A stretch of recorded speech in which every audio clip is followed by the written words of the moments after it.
ওই যে এক ছেলে বলেছিল আমাদেরকে মেসেজ করে যে আমি একটা মেয়েকে খুব ভালোবাসি হুজুর, তাকে বিয়ে করতে চাই।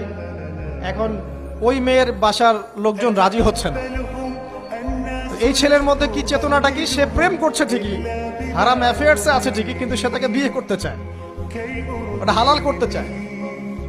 আর এক ছেলে মেসেজ করছে, সে বলছে যে আমি এরকম জেনায় লিপ্ত ছিলাম, এখন আমি কি করব, আমি কি ওগুলো ছেড়ে দিয়ে ফিরে আসব, নাকি আমি ওই মেয়ের সাথেই জেনা অব্যাহত রাখবো?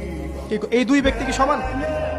ওই যে এক ছেলে বলেছিল আমাদেরকে মেসেজ করে যে আমি একটা মেয়েকে খুব ভালোবাসি হুজুর, তাকে বিয়ে করতে চাই। এখন ওই মেয়ের বাসার লোকজন রাজি হচ্ছে না।